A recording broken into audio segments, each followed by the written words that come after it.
जय हिंद दोस्तों, बहुत बहुत स्वागत है इस इन्फॉर्मेटिव वीडियो के अंदर। ये पासपोर्ट है, ये आपकी की टू ट्रैवल है। आपको पता होगा कहीं पर भी इंटरनेशनली ट्रैवल करना होता है। अब हम बात कर लेते हैं Australia, Canada, New Zealand, UK, Schengen, Europe, Japan, बहुत तरह की जो अच्छी अच्छी कंट्री है जहां पर बहुत सारे लोग तो जाते हैं घूमने के लिए, जो कि होता है ट्रैवल वीजा, या किसी को मिलने के लिए जाते हैं टूरिज्म वीजा होता है, टूरिस्ट वीजा होता है, विजिटिंग वीजा होता है। उसके अलावा आता है स्पॉन्सर वीजा, डिपेंडेंट वीजा, इसके बाद में स्टडी वीजा आता है। न जाने कितने ही तरह के वीजे आते हैं दोस्तों। अगर आपको किसी भी कंट्री के अंदर घूमने के लिए जाना है, किसी भी पर्पज से जाना है, तो एक तो आपको पासपोर्ट चाहिए होता है, लेकिन वहां पर एक चेकलिस्ट दी जाती है। हर कंट्री की हर वीजे के हिसाब से एक चेकलिस्ट होती है, जिस चेकलिस्ट के अंदर दोस्तों ITR, bank statement, cover letter, itinerary और बहुत तरह के डॉक्यूमेंट मांगे जाते हैं। लेकिन इस वीडियो के अंदर आज हम आपको बताने वाले हैं एक चेकलिस्ट के अंदर से सबसे इंपॉर्टेंट डॉक्यूमेंट, जो कि सीए रिपोर्ट होती है, जिसे कि नेटवर्थ सर्टिफिकेट बोलते हैं। तो ये नेटवर्थ सर्टिफिकेट क्या होता है, कैसे बनता है, इसको डिटेल के अंदर आज हम समझने वाले हैं। दोस्तों, नेटवर्थ जो सर्टिफिकेट होता है, जो बहुत सारे लोग इसको वैल्यूएशन रिपोर्ट भी बोल देते हैं। हालांकि वैल्यूएशन रिपोर्ट एक आर्किटेक्ट इंजीनियर द्वारा अलग से बनाई जाती है, लेकिन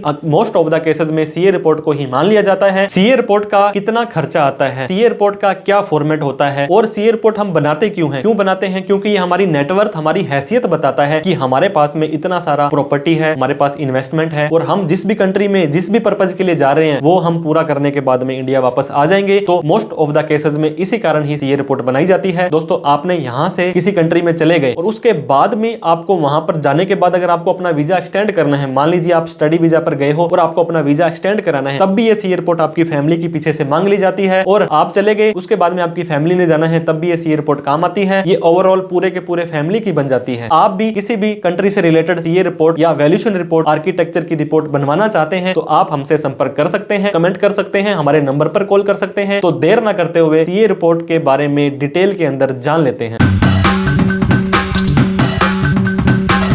तो दोस्तों, हम सीए रिपोर्ट के बारे में डिस्कस करने वाले हैं, जो कि वीज़ा के लिए, एम्बेसी के लिए काफ़ी इंपॉर्टेंट डॉक्यूमेंट होता है।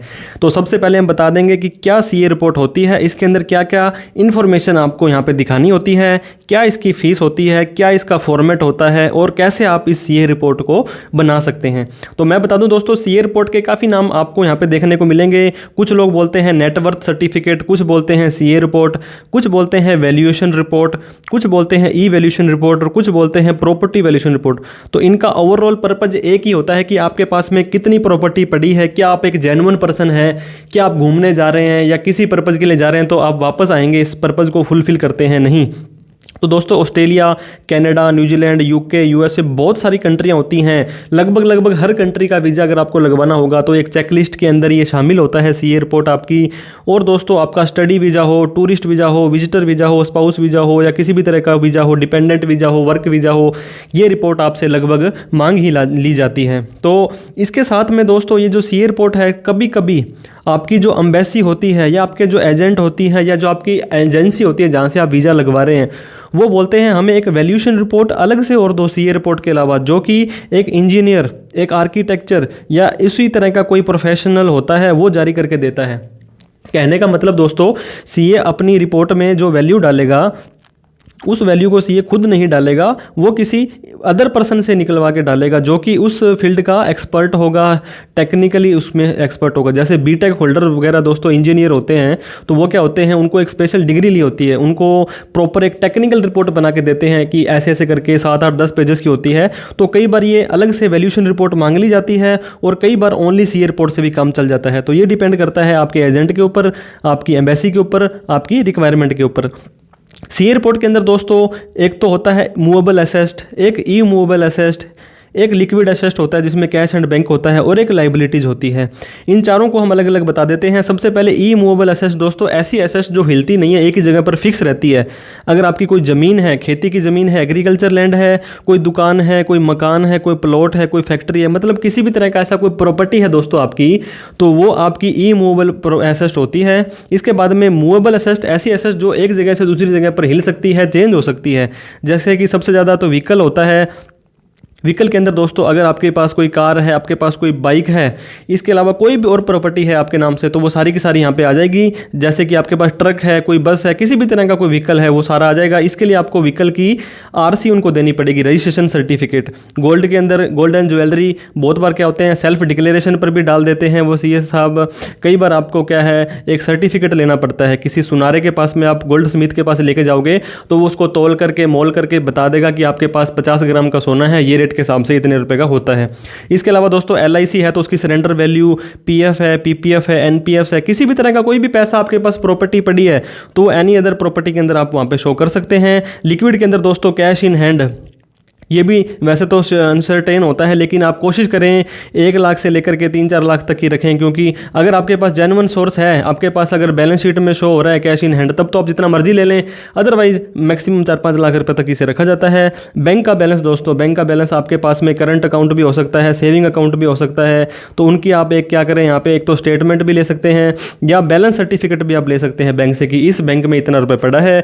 एफडी वगैरह आपके पास है तो एफडी का भी मैच्योरिटी डेट कितनी है वो नहीं आएगा इसमें तो ये आएगा कि आपको आज की तारीख में इतने रुपए की एफडी आपने इन्वेस्ट कर रखी है, तो ये चीज़ भी आप यहाँ पे ले सकते हैं।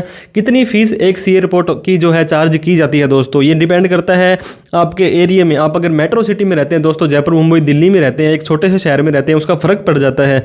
आप उनको कितने डॉक्यूमेंट प्रोवाइड करा रहे हैं, उस डॉक्यूमेंट की वैलिडिटी क्या है, कितने जेन्युइन डॉक्यूमेंट हैं, वो कितने कंप्लीट डॉक्यूमेंट है, और जो सीए हैं जहाँ उनको कितने पुराने हैं, कितने एक्सपीरियंस होल्डर है। तो मोस्टली दोस्तों देखा जाता है 2-2.5 हज़ार से ये वैल्यू स्टार्ट हो जाती है आपकी और 4-5 हज़ार रुपये तक जाती है। ये सीए टू सीए डिपेंड। तो दोस्तों हम बात करने वाले हैं नेटवर्थ सर्टिफिकेट, जिसे कि सीए रिपोर्ट भी बोलते हैं। इस रिपोर्ट में वो सीए जो कि नेटवर्थ रिपोर्ट को बना रहे हैं, यहाँ पे अपना लोगो लगा करके, अपनी फर्म का नाम लिख करके चार्टर्ड अकाउंटेंट्स लिख देंगे। इसके बाद में दोस्तों जिस सीए ने ये रिपोर्ट बनाई है उनका नाम, उनकी डिग्री वगैरह आ जाएगी, बाद में उनके यहाँ पे कॉन्टैक्ट डिटेल भी आ जाएगी। फिर यहाँ पे लिखा गया है net worth certificate having UDIN. UDIN क्या होता है दोस्तों, यूनिक डॉक्यूमेंट आइडेंटिफिकेशन नंबर। हर सीए को जहां पर भी वो सिग्नेचर करेंगे ये नंबर जनरेट करना बहुत ही जरूरी है, और इस नंबर को आप खुद भी चेक कर सकते हैं कि ये जेन्युइन है या फर्जी तो नहीं है। इसके बाद में जो भी एप्लीकेंट होगा, जिस व्यक्ति ने बाहर जाना है या जैसे भी एजेंट ने गाइड किया है, उनका नाम, उनका यहाँ पे दोस्तों फादर का नेम और उनका एड्रेस यहाँ पे डिटेल में आ जाने वाला है। एड्रेस वगैरह डालने के बाद यहाँ पे फिर से सीए का लोगो एक अच्छी प्रेजेंटेशन के लिए फिर prepared by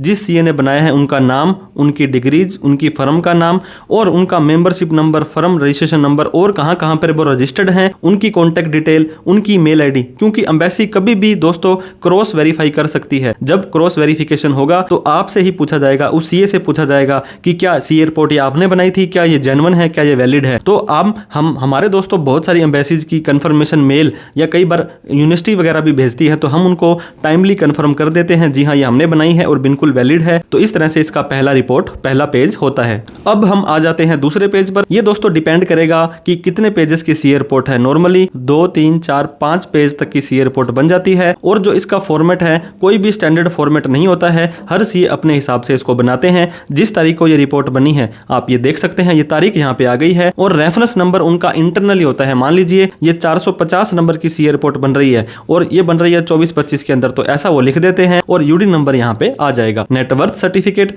for embassy purpose only, यहाँ लिखने का ये मतलब हुआ कि ये व्यक्ति कई बार लोन लेने के लिए भी ये रिपोर्ट चाहिए होती है, तो ये लोन लेने के लिए काम नहीं आएगी, क्योंकि इनके अलग अलग दोस्तों पैरामीटर्स होते हैं। यहाँ पे वो सीए का नाम, मैं इंस्टीट्यूट का चार्टर्ड अकाउंटेंट का मेंबर हूँ और ये मेरी मेंबरशिप नंबर है, मैंने मिस्टर ए सन ऑफ ये, और उसका पासपोर्ट नंबर ये है और इसका एड्रेस ये है, इसकी फाइनेंशियल पोजीशंस मेरे पास आई थी और सेम हमने वेरीफाइड की है हमारे सामने जो रिकॉर्ड इसने पेश किए थे, और मैं ये हेयर बाई सर्टिफाई करता हूँ कि लिक्विड और नॉन लिक्विड फंड इस मिस्टर के और हर या हिज यहाँ पे लिखा है दोस्तों, उसकी फैमिली के 118 लाख मतलब 1 करोड़ से अप्रोक्सीमेट है। ये डिपेंड करेगा कि कितनी वैल्यू मिनिमम आपको चाहिए होती है। तो यहाँ पर उसको यहाँ पे वर्ड्स में भी लिख दिया और यहाँ पे दोस्तों वर्ड्स और डिजिट दोनों में लिख दिया, और यहाँ पे नीचे जैसे आप आएंगे तो एक समरी टाइप से दे दी गई है कि देखिए दोस्तों मूवेबल प्रॉपर्टी, ई मूवेबल प्रॉपर्टी और कैश और बैंक बैलेंस, इनके यहाँ पे शेड्यूल बना दिए हैं। और मान लीजिए आप ऑस्ट्रेलिया में जाना चाहते हो तो ऑस्ट्रेलियन के यहाँ पे डॉलर्स के अंदर,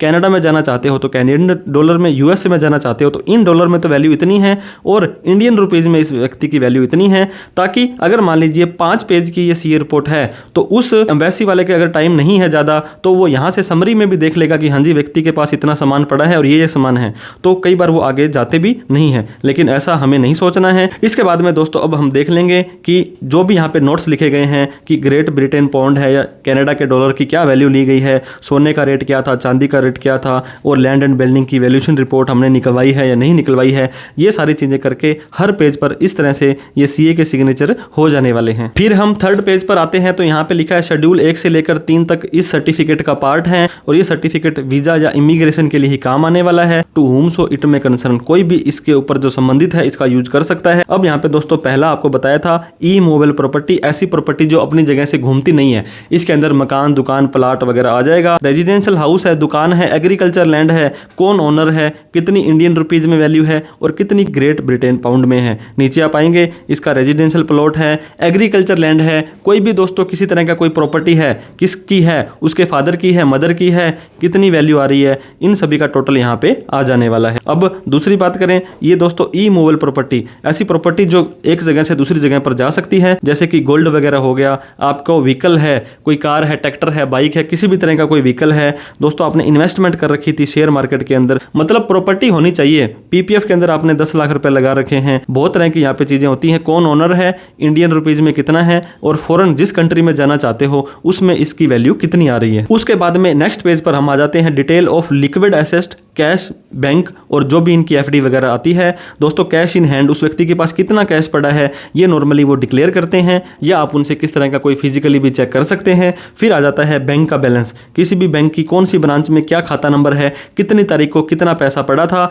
इसके अलावा अगर आपके पास एफडी है, आपके पास आरडी है, कहीं पर भी कोई इन्वेस्टमेंट आपने कर रखी है, इन सब का टोटल यहाँ पे आ जाने वाला है। एक और एडिशनल दोस्तों डिस्क्लोजर आप यहाँ पे देना चाहते हैं तो डिटेल ऑफ एनुअल इनकम। हालांकि ये जो प्रॉपर्टी, ये जो आपकी सीए रिपोर्ट बनेगी ये आपकी प्रॉपर्टी है कि कितनी आपके पास प्रॉपर्टी है। मान लीजिए आपने 10 लाख रुपए कमाए, वो आपके पास 10 लाख रुपए बैंक में पड़े हैं, तो ये बैंक वाली पड़ी चीजें दिखानी होती है। आपने मान लीजिए 5 लाख रुपए खर्च कर दिए और ये 5 लाख आपके पास पड़े हैं, तो 5 लाख ही आएंगे ना कि 10 लाख आएंगे। हम यहाँ पे आपकी जैसे income tax return assessment year इस साल की, ये एक्नॉलेजमेंट नंबर था और इन्होंने इतनी इनकम दिखा रखी है, इनका टोटल आ जाएगा। लेकिन ये टोटल हमारी टोटल नेटवर्थ में नहीं जुड़ेगा, क्योंकि नेटवर्थ नहीं है हमारी, जो इनकम हमने कमाई और उसको कहाँ इन्वेस्ट किया, कैसे किया, इन चीजों को हमें सिर्फ जस्टिफाई करना है, बताना है। तो जैसे हम नीचे आ जाएंगे दोस्तों, शेड्यूल ए था, बी था और सी था, इन तीनों का टोटल हमने यहाँ इंडियन रुपीज में जोड़ दिया और जो फॉरेन की करेंसी थी, चाहे ऑस्ट्रेलिया की हो, चाहे कनाडा की हो, चाहे यूके की हो, और नीचे फिर से हमने वर्ड्स में लिख दिया। मतलब अगर 4 पेजेस के अंदर आपकी ये रिपोर्ट आ रही है तो फर्स्ट पेज में हमने समरी भी लिख दी है, ताकि उस एम्बेसी ऑफिसर के पास अगर ज्यादा टाइम नहीं है और वो प्राइमा फेसिया देखना चाहता है तो पहले पेज से भी वो सेटिस्फाई हो जाएगा और डिटेल में जाना चाहता है तो डिटेल में भी जा सकता है। इसके बाद जो लास्ट पेज है दोस्तों, यहाँ पे हमने फर्दर सर्टिफाई किया, ये स्टेटमेंट ट्रू एंड फैक्ट है। ये सीए साहब बोलते हैं हमने जो भी डॉक्यूमेंट चेक किए हैं उन्होंने हमें दिए थे, बैंक के स्टेटमेंट दिए थे, प्रॉपर्टी वैल्यूएशन की रिपोर्ट्स वगैरह दी थी, वो सब हमने यहाँ पे एक्सप्लेन किए हैं और इसके बाद में किस तारीख को और किस जगह पर बैठ करके क्या यूडी नंबर है, उस एप्लीकेंट के भी यहाँ पे साइन हो जाएंगे और इन सीए के भी यहाँ पे साइन हो जाएंगे। वो सीए अपनी पूरी डिग्रीज यहाँ पे क्या उसका स्टेटस है, क्या मेंबरशिप नंबर है, एफआरए नंबर है, ये सारी की सारी चीज़ें लिख करके आपको दोस्तों ये रिपोर्ट दे देंगे। मोस्ट ऑफ द केसेस में आपको इसकी पीडीएफ चाहिए होती है, क्योंकि एम्बेसी में अपलोड करनी होती है, तो पीडीएफ दोस्तों सेम डे ही हमारे द्वारा यहाँ पे दे दी जाती है और कई केस में हार्ड कॉपी भी आपको सबमिट करनी होती है। तो हमारे ऐसे बहुत सारे क्लाइंट हैं दोस्तों जिनके अच्छे वीजे आए हैं,